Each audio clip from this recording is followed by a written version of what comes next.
My father was a mechanical engineer in his time, which is something that sort of definitely, command of science and math and physics. That's important to be a cinematographer. And my mother was, an amateur painter. So I, unbeknownst to me, I had this sort of proper background of science, math, and art.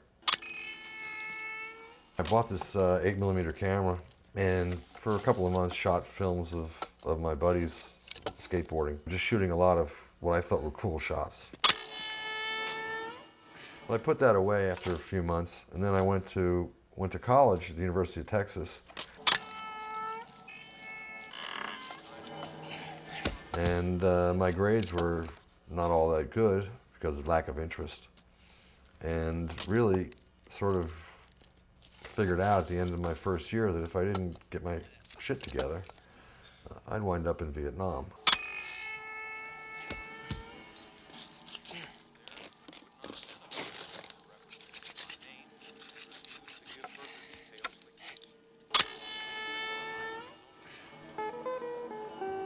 So I was sitting there at the end of the school year with a friend of mine in his apartment, flipping through the course book for next year, which was about the thickness of a small phone book, because there were 32,000 students at that time at the University of Texas. And going, no, no, no, no, looking at this, looking at that. And the very last thing in there was the Department of Radio, Television, and Film. So I said to my friend Ted, I said, Ted, I think that there's a Department of Radio, Television, and Film, and I think this is a film school. And he goes, what's a film school? And I go, what can he teach you in film school? I'm going, I don't know, but I'm going. I mean, I've got to do something, so I'm going to film school.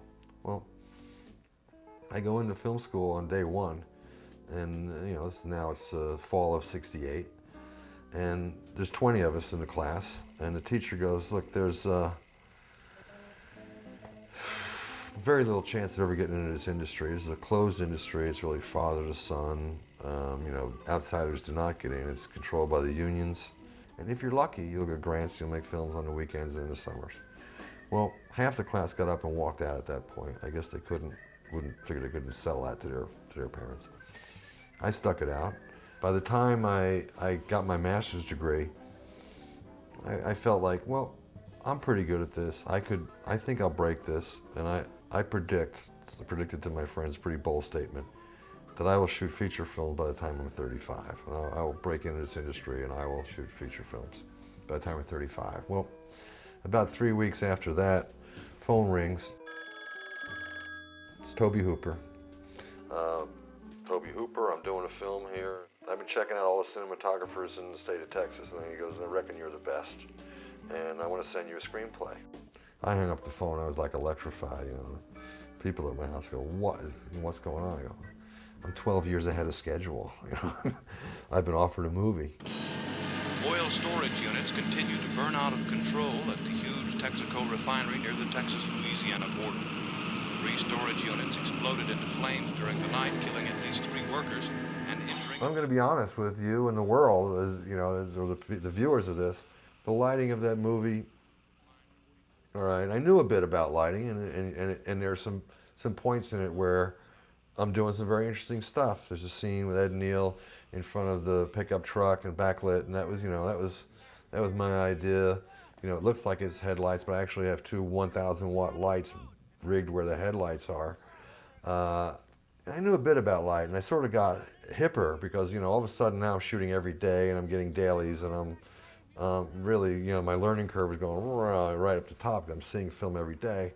But in a lot of ways, some of the lighting of that, some of the funky quality of it, has to do with inexperience and technical restraints. I just didn't have big lights. For one, they didn't exist. I certainly didn't. And there were some that did exist, but I didn't have access to them on that movie. It was a rather low-budget film.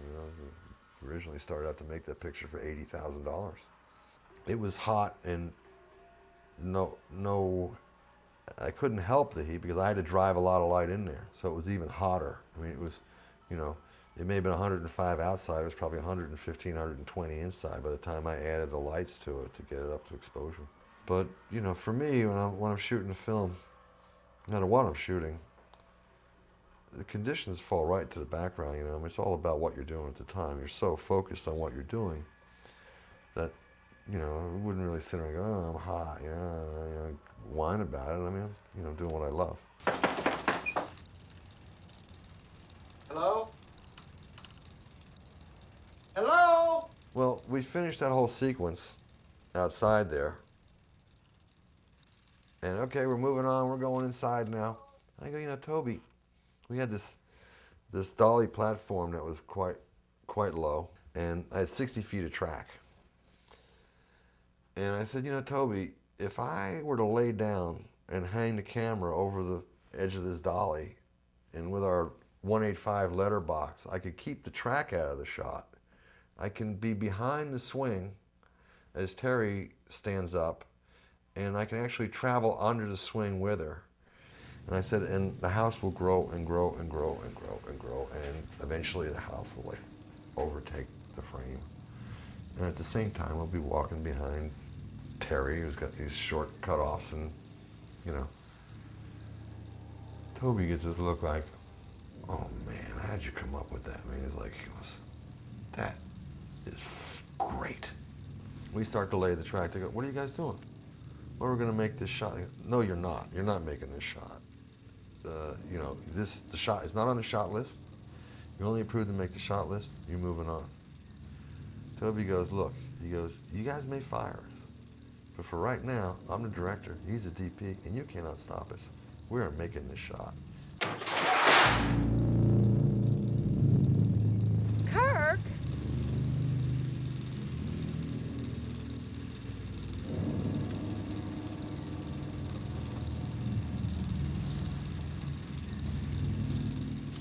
The film was very strong on paper. The script was really strong. So we knew this could be something strong. Of course, you never want to predict that it's going to be what, how could you? You'd be considered egomaniacal if you did say, oh, this is going to be great, it's going to the Museum of Modern Art, and 33 years later, people are still going to care about it, and, be remade and all that. But still, at the same time, it was so strong on paper that I thought it would be something, quite good. The Texas Chainsaw Massacre. After you stop screaming, you'll start talking about it. So, 1973, I shoot the original. In 1986, I have a daughter. And now, by sort of mid-90s, early 90s, I'm thinking, well, that's not, that kind of film's really not that cool now. Now that I'm a dad, I'm a more responsible person. And I've had a good career at that point, doing music videos and starting to get a pretty good name in commercials. So I'm on a lot of panels, cinematography panels.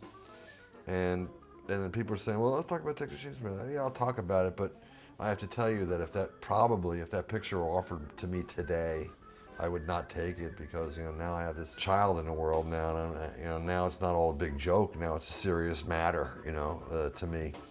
So I doubt I'd even take that film. Well, I had started to shoot with Marcus Nispel commercials. He was aware of my music video work. He had been a music video director, and had started to get a career going in commercials, and we started to work together. One day, I'm shooting a music video in Montreal, and my cell phone rings, and I answer, and it's Marcus. He goes, Daniel, he goes, I've just signed to do a remake of Texas Chainsaw Massacre. Will you shoot it for me? And I say yes immediately, and then yes, but I'm working right now. Let me call you later. Well, then I started thinking, oh my God, I've been telling everybody for a couple of years now that I wouldn't do a film of this type if anybody offered me this screenplay. Now, several days pass. I finish my job in Montreal. I come back. I'm talking to Marcus about it. And he goes, Daniel. He goes, look, I want you to shoot this film. He goes, there's multiple reasons. One, you are my cinematographer. You shoot my stuff anyhow. On that level, it's just a huge coincidence that you photographed the original. Two, he goes, I know from you telling me the stories over the year how important this thing is to your whole life, your whole career. Everything springs out of the original Texas Chainsaw Massacre. I mean, I was on my way to becoming a college professor. Not a Hollywood cinematographer, member of the ASC. I thought I'd be a teacher. feel great about having done both of them. They actually didn't feel that different to me. I mean, I was back in Texas the same damn months. I was back there in freaking hot as hell July and August again. Although one was an $80,000 picture and the other was like $5 million below the line, it didn't feel a lot different to me, really. They're both tough, difficult, because all films are, because, you know, in the end, nobody wants to give you more money than you absolutely need. Nobody wants to give you more time than you absolutely need. And as a cinematographer, you're sort of the guy who sees to it that you get that done and on time and on schedule and with the resources you've been given. And of course, you never want to give up the quality. You always want to make absolutely the best film you can. I would absolutely not be the same person I am today if I had not worked on the original Texas Chainsaw Massacre. And there is no way that I would have had the opportunities, and I've explained it to you in a long version of it, but there's no way that I would have had the opportunities to have the great career and the fantastic life that I've been afforded, at filmmaking. I'm very proud to have made it. And even though it's not, I'm not that evil of a guy. I mean, yeah, I do shave my head because my hair fell out, but I don't have any tattoos, I don't have any earrings, I'm not pierced, so I'm not that weird of a person. I actually don't even that often go to those kind of films, but evidently, I think history will show that I'm good at making those kind of films.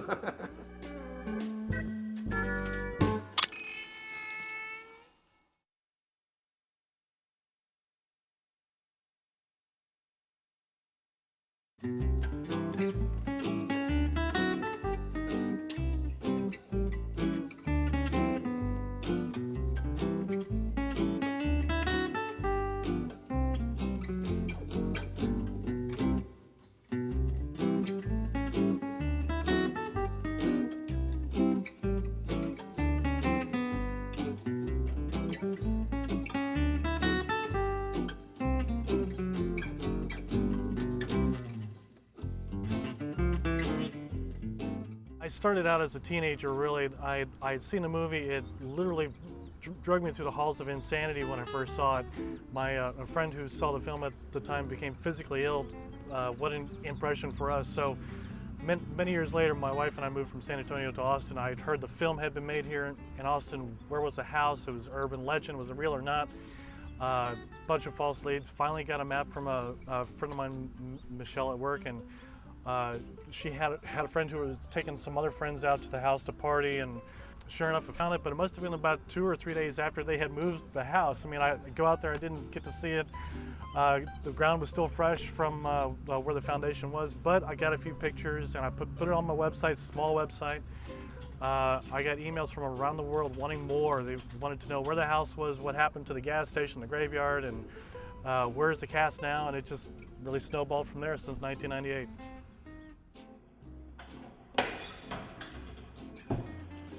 Well, here we are in a late 1800s house built from a kit in Round Rock, Texas.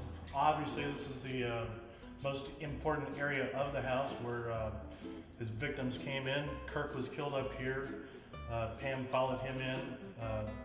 Leatherface had his steel door just beyond here, which was put in for the movie. It wasn't an original part of the house. The house was actually made from a kit out of a Sears Roebuck catalog back in the late 1800s. The parts were actually pre-cut and drawn by horse and wagon from downtown Austin to Round Rock, where the house sat for about 100 years. It was built there. There's actually a couple of houses similar to it that were out there as well. They're gone. It changed owners over that period of time.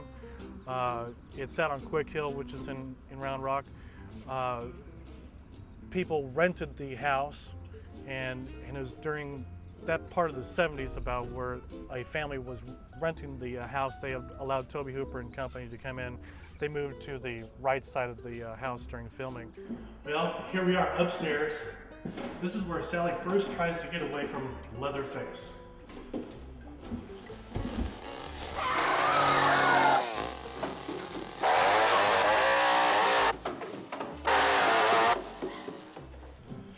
Sally was trying to find help. She's trying to find somebody to help her in this death house. And the first thing she does when she runs upstairs is she finds Grandpa in this bedroom. Please.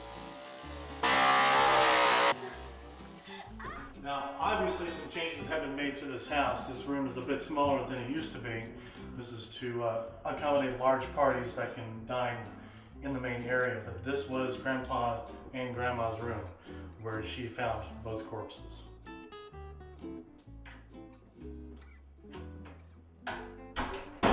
After a while, the house just really took a turn for the worse. There were some vandals who did some serious damage to it.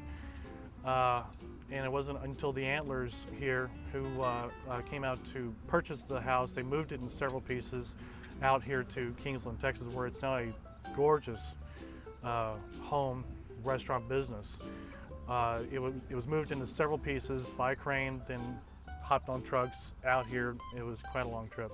But we're all really glad to see that it's being kept up, that it's at its majesty that it is now. Well, in this room, this is probably the most infamous room of the whole house. The final scene, the dinner scene, happened here.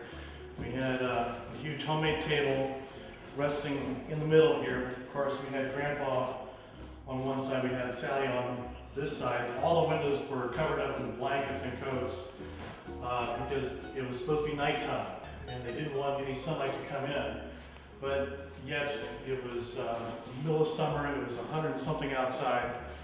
In here you had lamps that were in the ceiling, no ventilation whatsoever. About here is where they had the bucket with the sledgehammer where they're actually trying to bludgeon Sally for dinner.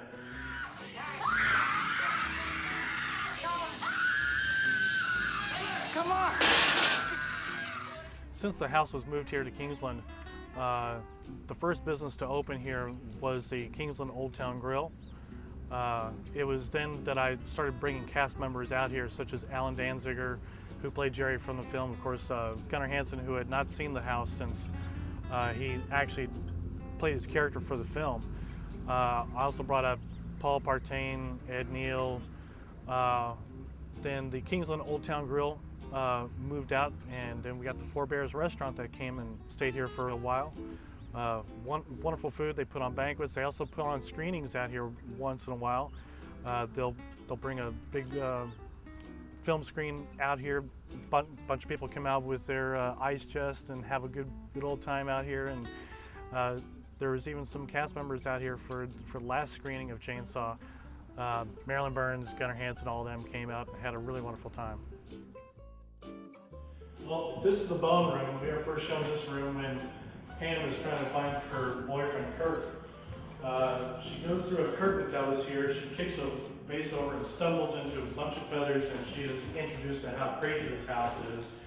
We have chickens that are in cages hanging from the ceiling. We have bones hanging from the ceiling. Just pure horrific mayhem in here. And of course, she screams and runs out. But this is also the scene where Sally gets away from the family during the dinner scene. She's shown crashing through this window over here, back into daylight, back into reality.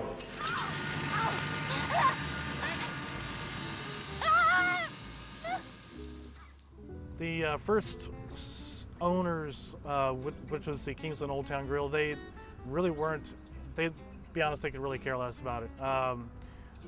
They were more interested, understandably, in running a restaurant, which they did their best in doing.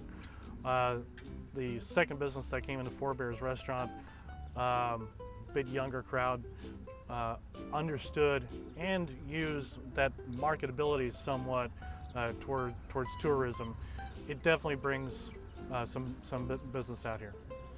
Well, and here's the kitchen. It looks a lot different than it used to for the film. Naturally, they've had to redo this kitchen for commercial purposes to have a real working kitchen here to serve gourmet food. It was right about here where the famous meat hook scene happened with Pam. Bob Burns had rigged up his railroad ties and also a real meat hook to hang Pam from here. Where this window is, there's a doorway here that you could have line of sight to the actual dinner scene, which is next door here. Well, as far as locations, I have to say, of course, the house is probably the most fun. Whenever I come out here, it's usually because of a cast appearance. Because I get such a huge response from people around the world with the common interest of ChainSaw, I went on and started up the official Texas Chainsaw Massacre fan club. And we have tons of memberships from around the world, really. We send out newsletters. People can purchase autographs and other types of merchandise. It's once again, it's a meeting for people who perhaps can't make the journey to Kingsland, to Texas, and see the sights. The fan club kind of brings us all together. And there's always fans out here who have been going to my website, and you know, we get to meet, we get to talk shop, we get to talk chainsaw, get to shake hands, and really the fans of the movie are just so wonderful. You would think that horror fans, they'd be gothic and weird and whatnot, but I definitely get to meet a lot of neat people from around the world. That's what I like the most. Saw's family.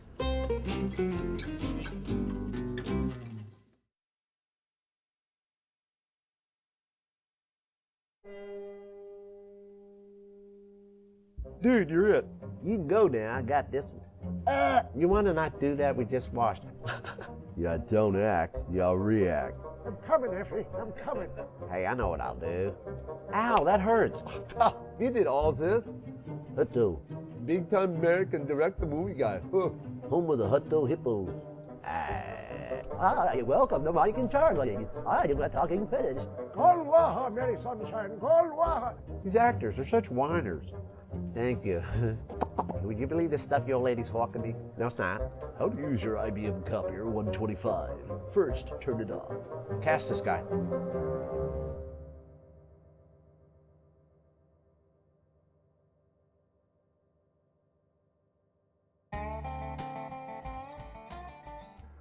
Well, the deal with being schizophrenic is you don't get to choose. You know, you just like kind of hang out and go, hey, let's see who's gonna show up today. Sometimes it's rednecks, you know, from hell, and sometimes it's, you know, English gentlemen, and sometimes it's people from somewhere else, man. You know, so you never know. You just kind of hang out and wait. You know, I was always the kid that was in class going, hi, Mrs. Feldman, you know, and I was making voices, and it's really kind of funny because now, dubbing lots of Japanese anime and voiceovers for commercials and stuff like that, whenever I get a big contract, I call my second grade teacher. And it's great fun. Hello, Mrs. Feldman. Hi, it's Eddie. I got another $30,000 job. Stop calling here. How'd you get this number? I've changed it 9 times. You know.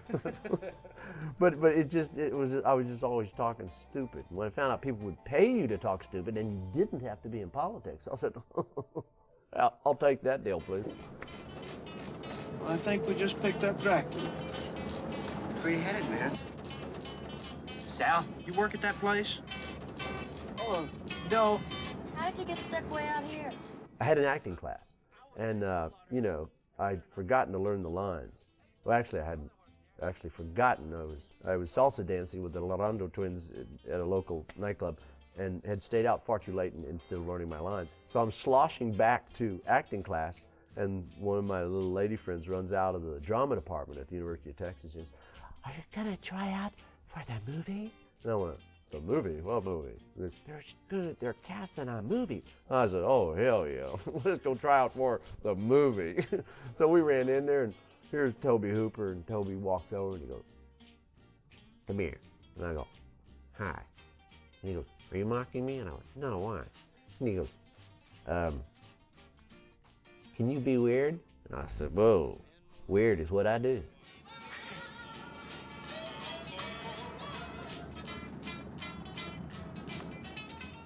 I patterned the character that I did for him after my nephew, who is a diagnosed paranoid schizophrenic. I'm just schizophrenic, but they haven't diagnosed me yet because I don't go to the doctor. You got to keep moving, you know. But he had actually gone to the doctor and gotten diagnosed. My nephew has walked this fine line for years and has never really whacked anybody, but we were always waiting for the call, you know. Because he does all that stuff, you know, that I do. And he scares the devil out of people. But he's not harmful to anyone at all. He's never harmed anybody.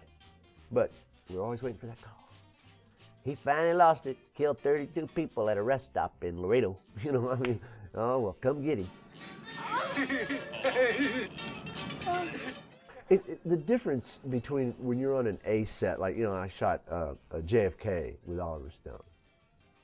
You got a handler with a clipboard and a walkie-talkie. There's 360 walkie-talkies on set. They take you from the set, they walk you to the room that you're in. They put you in the room and you sit and you wait. You don't get to talk. They don't want people wandering around. You have to sit and be quiet. You know, low-budget movie making, everybody's everywhere. You got people leaning over the rail, you know, that work at the bread place next door going, I think you ought to put him in that chair there. You know, I mean, that's low-budget movie making. You took my picture. It's a nice picture. You can pay me now. Huh? $2. It's a good picture. No, man. Frankly, give him back to him. It didn't take too long to shoot the stuff in the van, but we had to shoot, again, low-budget movie making. Have you ever worked with gunpowder before? Absolutely. Okay. You'd know then how much to put on top of a Polaroid picture to not make it unsafe to... Oh, absolutely. Right.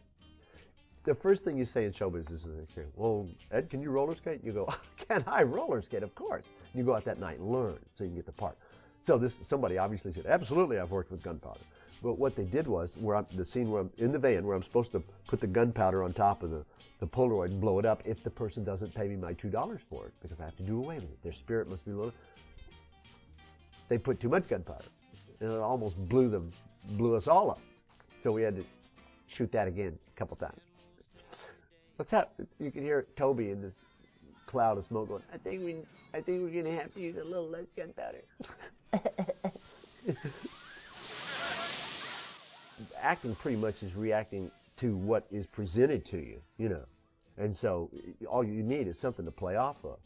Luckily, I had fun people to play off like Gunnar and Paul Partain and Marilyn and Terry McMinn and people like that who could give you something back, at least, you know, because sometimes there's nothing worse than, take it, and they go, what? You know, I'll take it. You know, no, but this was a good happenstance. But it was really great to come out with a group of kids like that you could actually work with. So coming up with the character was easy, just bouncing off of what was coming at me. Oh, I'm about half ready to call a cop. That's the last goddamn hitchhiker I ever...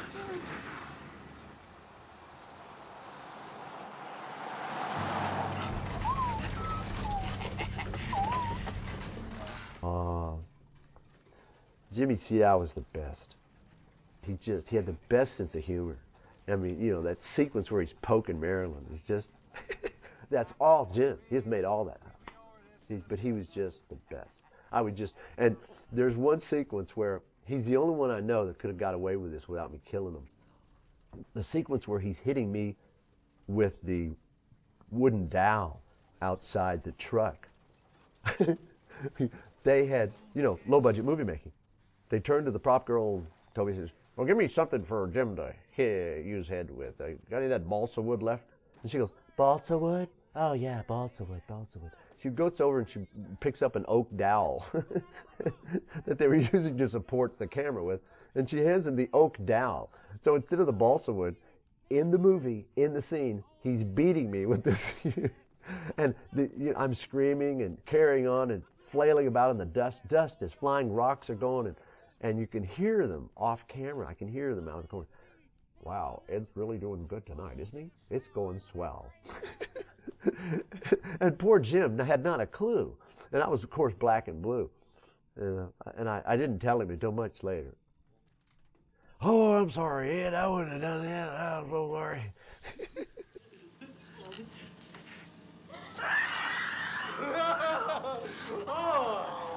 I thought you was in a hurry. I have worked on, you know, $60 million films, and I've worked on $24 films. That set was the most fun to play on. Robert Burns just would get up in the morning and drive around the hills country with a box looking for stuff.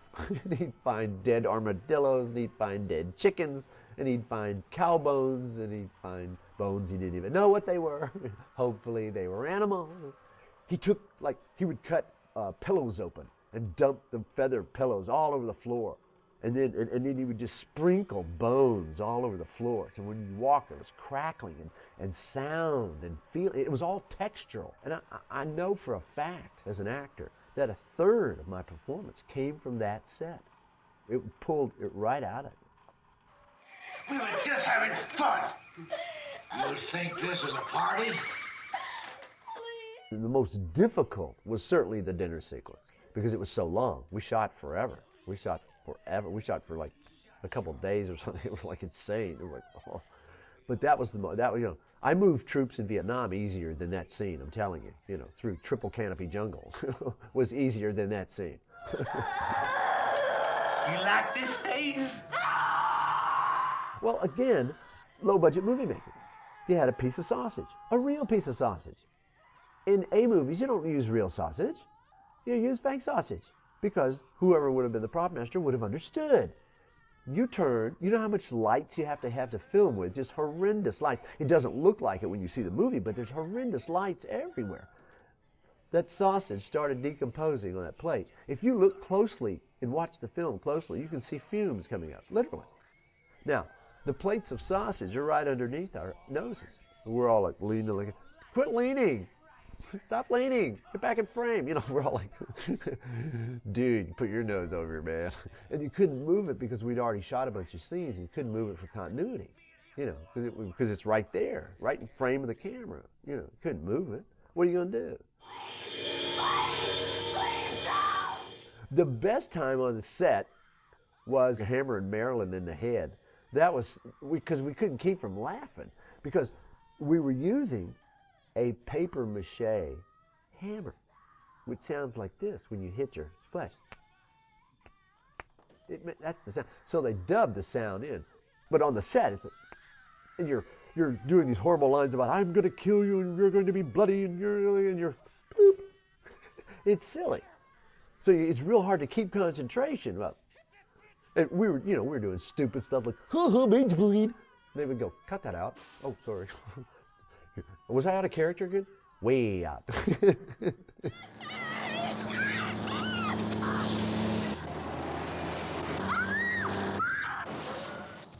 It's a very effective shot, but it's very simple movie making. You put your chest up against the truck and you back the truck up, and then you do your motions in reverse. And then they just reverse the film. And that way they can run the truck right, and it looks so friggin' real. You go, oh my God, how'd you do that? And then the guy that gets run over is a dummy on wires across the, that's easy to do. But it's amazing how effective a simple shot like that can be.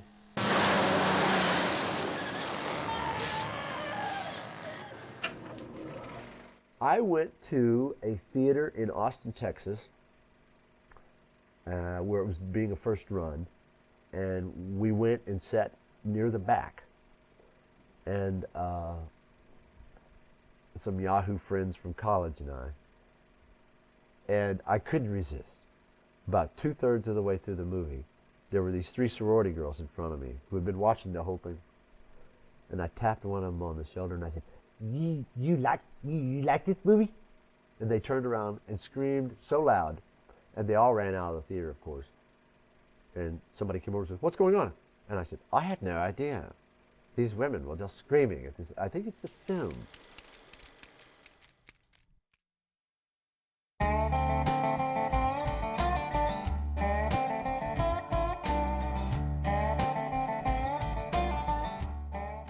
It absolutely amazes me. It just won't go away. It shows somewhere in America almost every week. I don't think there was anybody on the planet that wasn't surprised, because we had thought at one time that, like Boone and I were talking about, well, this is probably going to show at 3 drive-ins in Poughkeepsie, 1 in Sioux Falls, and I think there's another one in Winnemucca.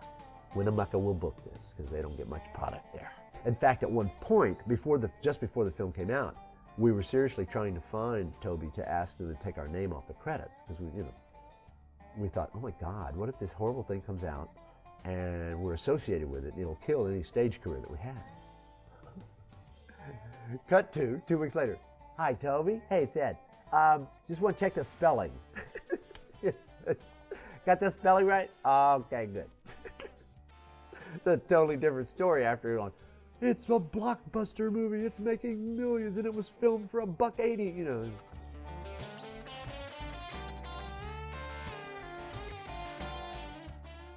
The funnest experience is the public. I mean, you keep meeting people over and over and over. And you hear wonderful phrases like, whoa, Margaret and I, you know, because they're now like, you know, this is 30-something years later. We first met in high school, and we went to the drive-in theaters, back when the drive-in theaters were still open. So we went to a drive-in theater to see your movie, and it was the only movie we ever watched. You know, and I mean, if you know American society and you understand what that means, that's powerful. And then you have the kids, see? And that's the most wonderful thing about it, why I mentioned that the neatest thing about it is the public, because every single year, there's a whole new audience for the film. And that's one of the reasons why it won't go away, because there's a whole new audience for the film every year. It's the film that won't die.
If I have any more fun today, I don't think I'm going to be able to take it.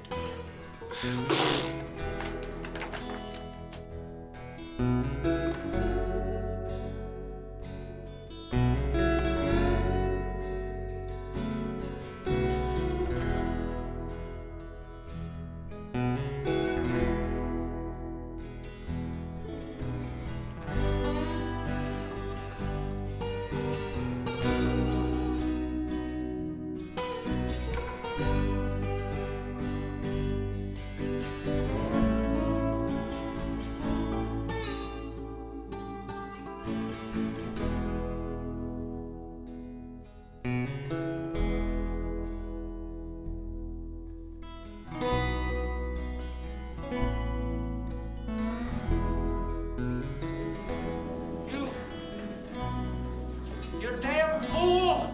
You ruined the door!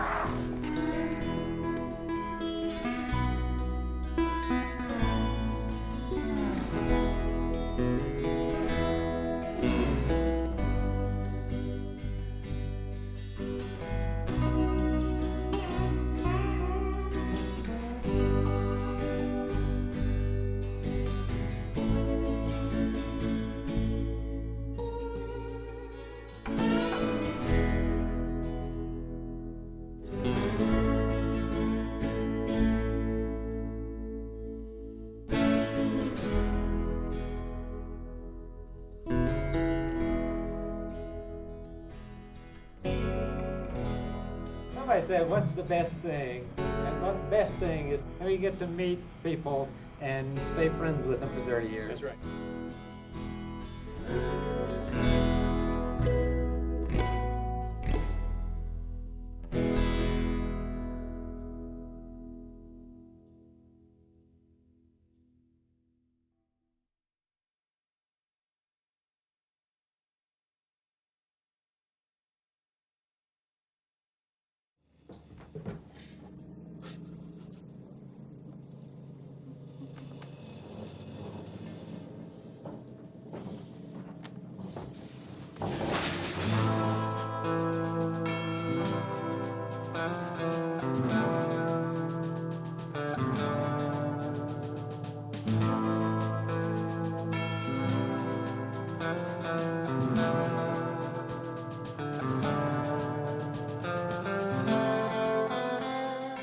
My dad was a Baptist preacher, and obviously I didn't go that way.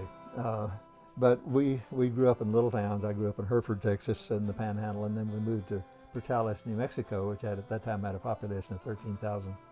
And I remember my mother asking me one time when I was in junior high school if I'd ever thought about what I wanted to be, and I said, yeah, I want to be a doctor. And I guess that's all I'd ever thought about. And so this is what I set out to be. And from that point on, everything I did through high school and all and college was headed toward that. But I've always done artistic things, drawings and sculpture and wood carving and all that all my life. And when the movie came around, Marilyn was a friend, and she just mentioned to me one day that she was doing this movie, and they needed somebody to do special effects makeup.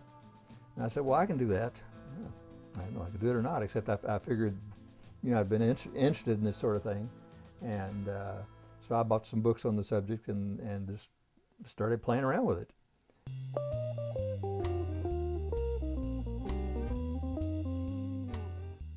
I made a lot of masks using dental alginate, and it's set up so rapidly that sometimes in order to get enough to cover a face, I'd have to have 2 or 3 people mixing up so we could get it on there before it's set up. And then I would cover it with strips of plaster, and I used plaster like you'd use for a cast. Well, the stuff deteriorated pretty rapidly, so you had to do something with it. And Bob Burns made all the masks. The ones that we were going to use for that purpose, I gave to him, and then he did whatever he did for the mask. I actually had somebody make one of my face. I figured if I was going to put everybody through this, I would know what it felt like, because you had to have big pieces of straws in your nose with cotton packed around them and all that. So I guess one of the masks was probably made from my face. And I did when I finally created all this stuff, which took a while. I think I made him up 3 times, and it took 7.5 hours each time to apply the makeup.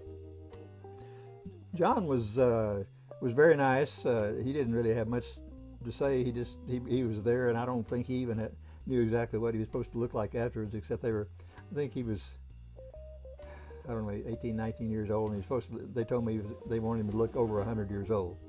So we made the mask of his face, and then in order to have something to work on, rather than casting it in something else, I cast it in dental acrylic, which is the same thing that dentures are made of. And then using this, before I painted it, I made another one, and I simply sculpted all the wrinkles on the face. Since I'm a plastic surgeon and do just the opposite and getting rid of wrinkles, this was, I knew where they belonged at least. I first started off putting a wrap around his head to cover his hair, and then a ball cap on, and then applied the pieces of liquid latex to fill out the face. I made molds of his hands, and the hands, of course, get more wrinkled and the veins usually get larger, and so we made that also. I've been thinking about letting Grandpa have some fun. You always said he's the best. He's the best, all right. Just let him have a whack. I was on the set as much as I could. There were times when I stayed out there for 18 to 20 hours. But I guess I was there most of the time that he was actually made up and shooting, yeah, because if he needed a patch up, I needed to be there. Hit her! Hit that bitch!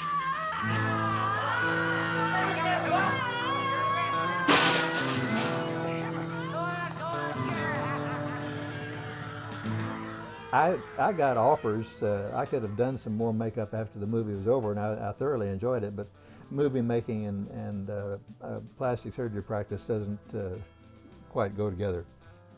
I was happy with it. In fact, I had an exhibit, and that's what these pictures were for. I had an exhibit down in Miami at a National Plastic Surgery meeting of these pictures with a little thing about the movie. And the Wall Street Journal came down there and did a little squib, even a plastic surgeon does the reverse, from what he normally does. And it went over well at the meeting. So yeah, I've got good memories about it.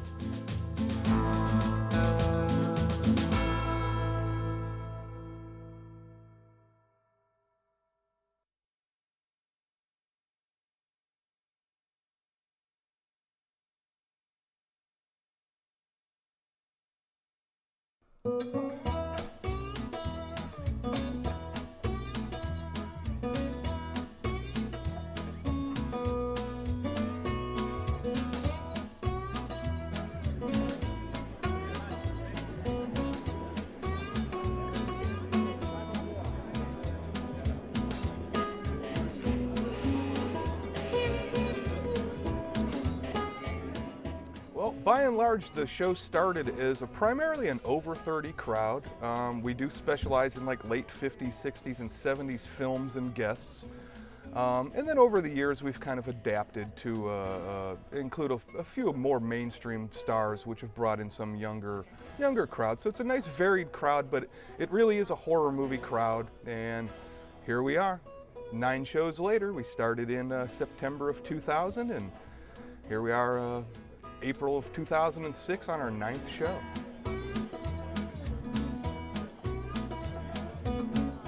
Well, in doing what we do on trying to capitalize on, classic 70s films, ChainSaw was inevitable. It was just when to put it on. And lo and behold, at our first spring show in 2004, it just coincided with a 30-year anniversary. So we did it as a 30-year anniversary show. We're sitting here in our own humble, low-budget way trying to celebrate 30 years of CHA with Mr. Ed Neal. Mr. Alan Danzig, Leatherface Gunnar Hansen, Harold Burns, Mr. Paul Martin, Mr. Luke Berryman, and Mr. Robert H. Burns. The atmosphere at our 30th anniversary show was fantastic. Everybody was upbeat. Paul Pertain, who was sick, was in a great mood. Robert Burns, who didn't know he was sick, was in a good mood. Everybody just had a great time. The cast, the fans, myself included. I thought it was a fantastic weekend all around. You know what? I think when it comes to ChainSaw, I think every fan sees way more than they're shown on the film, and the images stick with them. You can't find too many horror fans, especially over the age of 30, where Texas Chainsaw won't be in their top 10 horror film list.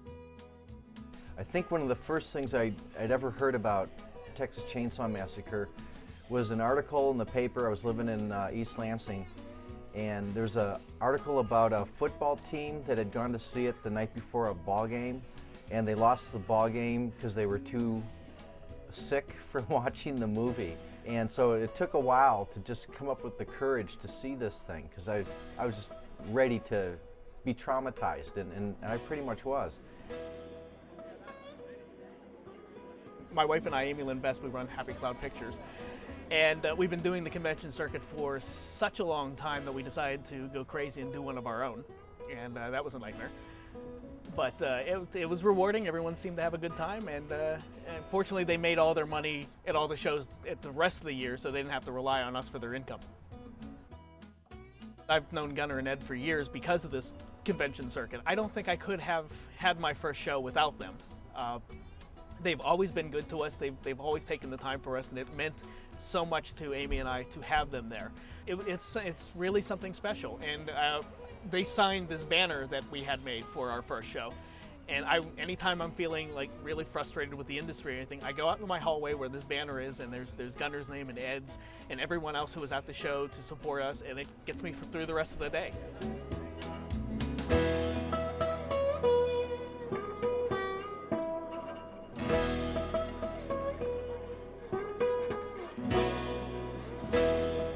You know, to be honest with you, there was an old tagline from the third movie, "The Saw is family." And a Cinema Wasteland show, half the people through the door are regulars, have been here every show. The Wasteland is family. I think they just went hand in hand with each other.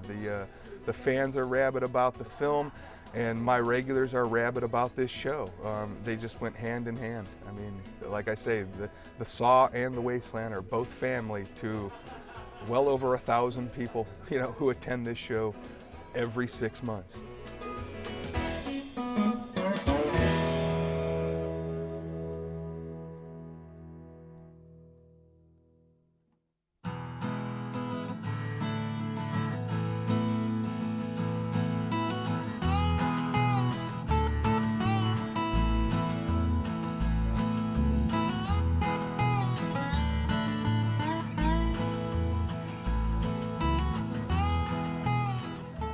I'm in the auto industry. I've been in service and parts for years. The convention is an idea that's been brewing in my head for a few years now, and I guess probably around May or June I decided to go ahead and do it, and my wife really encouraged me to do it, so that was a big factor in making that decision. But We've just been working for about 7 months on it, and it's finally worked out. We were told by so many people that it couldn't happen and it wouldn't happen in Texas, and we made it happen and it worked. You know, I mean, there's so much horror steeped in Texas or based from Texas. With the Texas Chainsaw Massacre films, you know, Tobe Hooper. Now we've got, you know, Robert Rodriguez working out of Austin. So there's so much stuff, and it goes even further back than that. So Texas has always had a stake in the horror industry. I think the Texas Chainsaw Massacre was a huge influence. I mean, you can see it's evident in the Rob Zombie films. So it's been a huge influence.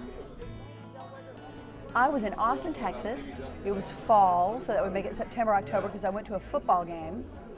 And afterwards, we went to a party, and the movie, people would play the movie over and over and over. There was music, and there was the movie. And I didn't see the whole thing, because it was pretty freaky. And the first time I saw it, of course, it scared me. It scared us on the set. I mean, I think my most specific memory is the first killing that we did. It's when Bill Vale, what was his name? Kirk or something. He goes in and he stumbles on that little ramp, and Leatherface jumps out and hammers him a couple times, and he trembles and shakes, and then he slammed that door. And we all just held it in until they said cut, you know, and screamed, and I ran out the door. I think everybody else ran out the door too. I don't remember when I saw the first Texas Chainsaw Massacre. I think I remember more about afterwards, because I had heard so much about the blood and the gore, but then when I watched it, everything happened behind closed doors. But I always repeat this to people. It seems like they attribute more to that movie than what they actually saw. They swear they saw grisly chainsaws ripping through people, but it wasn't there. It was done so well that they leave thinking they saw that, but it was all done subliminally behind closed doors. So that was the remarkable thing about it for me. Chainsaw Massacre always lived with me for a long time, and I always liked the movie, liked Tobe Hooper and everything. And that movie was actually film processed at a laboratory in Dallas that processed my movie when I shot my movie. We're well known, Texas is well known for that Texas Chainsaw Massacre, and it's inspired a lot of different movies from a lot of young independent filmmakers, and that's what's good about it, you know. It's given some people some ideas and some shots at doing their first horror pictures and stuff, and, you know, Tobe Hooper showed people what he did when he was young, you know, coming right out the door, you know. So it's a very inspiring movie in a lot of different ways.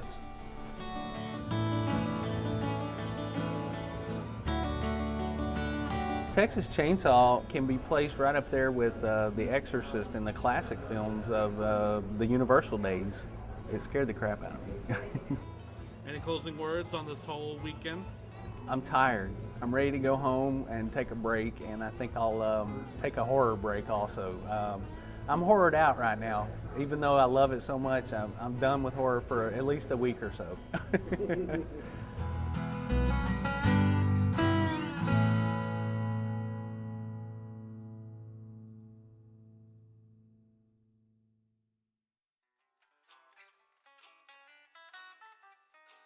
Let's see which way this works. It wants to be this way, doesn't it? Does that look all right?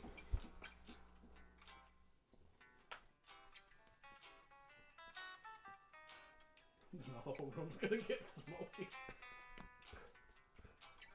And they'll think this is a Ridley Scott film. Yeah. Okay, so just look where you Pretend you're over there. Yeah, pretend there. Bob, you've just disappeared into that chair.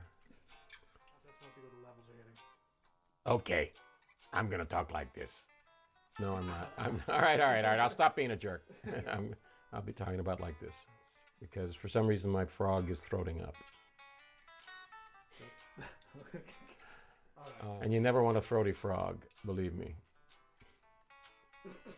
I don't know what it means, but I don't like it. I don't like it. All right.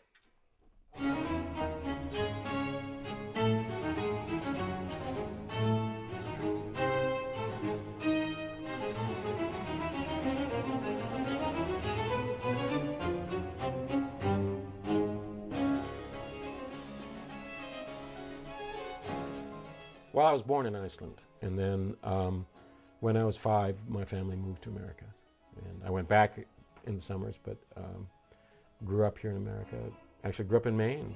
Well, I lived in Maine until I was about 11, and then we moved to Texas. So I should say I grew up in Texas, went to high school and college in Texas, but always wanted to come back here. I was studying literature. I studied literature, English as an undergraduate, and then in college, in graduate school, I was a Scandinavian studies major. So my intention was to go off and write books. And that, even when he did ChainSaw, that was my plan, because what I really was expecting to do was do this movie as a kind of experiment. I mean, it was something new for me. I'd been involved with a couple of small films in college. I'd been in a couple of plays, but I'd never really been in a movie. And I just thought, here's a chance for me to do something new.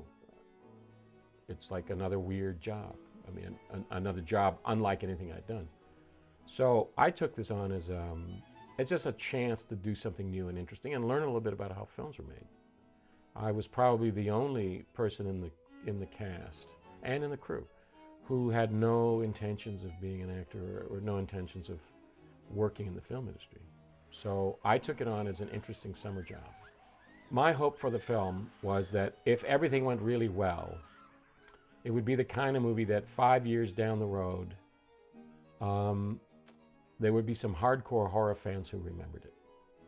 Maybe it would do well enough financially that the investors would be paid off, so everybody would be happy. It would be like, let's say, 2000 Maniacs, where nobody in general, I mean, you had to be a fan of horror films to know it, and then you liked it. You know, it was a good horror film, but that was it. And to me, that was my biggest hope for this film, that it would be good enough and successful enough that everybody would be happy with it and a few people would remember the film 5 years down the road. I really had no expectation that it would be more. But very soon after the film was released, I took a friend out to the location, and we were standing on the road, on the Quick Hill Road, where we had filmed. On one side was the Leatherface family house, and on the other side of the road was the Franklin house. And this car full of teenage boys pulls up, and they walk down to the fence. They're standing next to us, and one of them looks over at us and says, "You know, that's where they made that movie." And as soon as he said that, I knew that this movie had some traction. You know, this movie was going to do something. When teenagers are coming to look at the place that they made the movie, and they just call it that movie, then I knew that it was going to do something. That's the one car in town, by the way. That's it. Every Sunday night, about this hour, he comes by. So what do I do now? Well, just act natural. Yeah, act natural. Okay, maybe not that natural. Well, my real passion was always writing. It's always what I wanted to do. So I, always had that intention of just being a writer, whatever that meant. Writing books, writing magazine articles. And that's why when ChainSaw came out, I just left Texas. I was living in Texas at the time. I was out of graduate school when we did ChainSaw, but then I went back for one more year of graduate school, and at that point moved to Maine, because now I was ready. I was interested in working as a writer, so I came up here because I loved being in Maine and because I felt I could live less expensively here. I really liked the fact that it was a small town and it had that small community sense where you know everybody and you say hi to everybody in the street. But also I like the climate, I like being on the ocean, and I like the fact that there's a real winter here and it gets cold and quiet and dark, and beautiful long, summers with long days. And a little village where no one ever is on Main Street in the winter. See? The first winter here I wrote a really bad novel, but at least I wrote something, And in fact, I was so committed to that about a year after I moved here, Bob Burns, who was the art director on ChainSaw, Bob called me and said, "I'm in LA, I'm making movies. I'm with this new guy, nobody's heard of him, Wes Craven. And he's doing a movie called The Hills Have Eyes. There's a part for you as one of the killers. Can you be here in 2 weeks?" And I said, "No, I'm not doing movies anymore. I'm a writer. whatever that meant. And so, very stupidly, I turned it down. And my reasoning on it was, there were a couple of things. One is, I'd met a few film producers, and I wasn't very impressed with the film business. My feeling was that so many of the people I met were just really slimeballs, and I didn't want anything to do with them. But another thing was, I had made this decision, which was, I would do anything to write. And if it meant riding on the garbage truck to pay the bills, okay. And I did that. If it meant being a waiter or a bartender, you know, whatever it took for me to do, I mean, I shouldn't say it that way, but I mean, I was willing to do whatever I needed to do to be able to have the chance to write.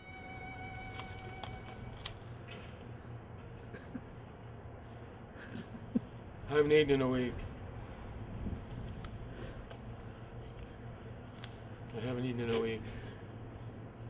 They don't feed you in this little village. So pretty quickly after I moved here, I was writing. And within a year of moving here, I was making my living writing. And that's pretty much the way it went. I mean, writing was really what I was doing. In 1987, I get a call from Fred Owen Ray. And Fred says, hey, remember me? We had met actually when I was on this film, Demon Lover in Michigan. And so Fred said, you know, I'm in LA making movies. Why don't you come out? And I started to say no. And then I thought, well, this is really silly. Why am I saying no? He's, you know, it's a trip to LA. So I actually said yes. And I flew out to LA and, you know, did my participation in Hollywood Chainsaw Hookers. And after I had done the film with Fred, I started getting asked to do other films. But the other thing that came along was I was asked to write a film script. So I wrote a script for a small budget horror film. And I loved doing it. It was like writing a novel again. You know, it was like going back to fiction, which is what I'd always wanted to do. So at that point, I started really pushing also to write screenplays. And that's primarily what I've done. I haven't had a single one produced. I've had 2 optioned. I've sold 2, you know. I've actually spent quite a bit of time the last few years writing and producing documentary films. So I just recently finished a documentary film. The client was the Passamaquoddy tribe of Eastern Maine, and it's about their relationship to the St. Croix River watershed. So I have continued to be able to write scripts for documentaries and you know, produce them. Well, you know, having moved to Maine, I really did not understand what a big movie Chainsaw had been. I mean, I understood in the sense that the film was very controversial. There was a front page story in the Philadelphia Inquirer about how people were throwing up in the theater and leaving, demanding their money back. I knew that Rex Reed had said this was the most scariest movie he'd ever seen. So I knew that it was having an effect and that people paid attention to it. But I had no idea that Chainsaw had become part of the culture. So I was very surprised to discover how intense this was for people. The one event that really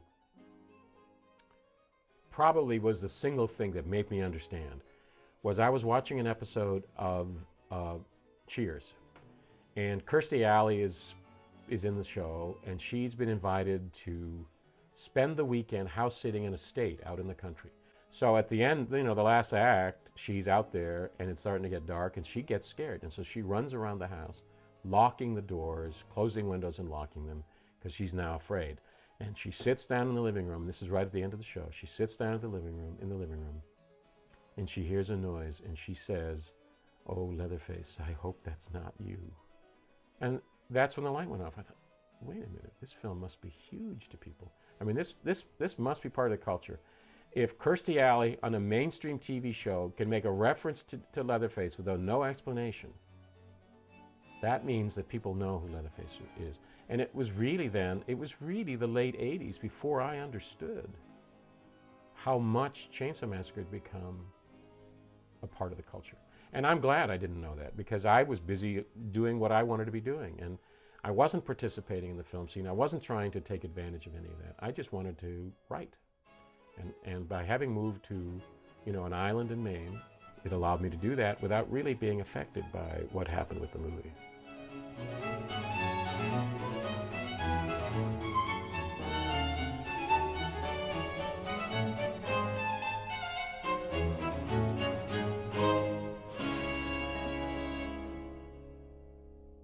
But I still didn't imagine that it would become, what it became. That's the other car. That's the police. That's the cop running after me.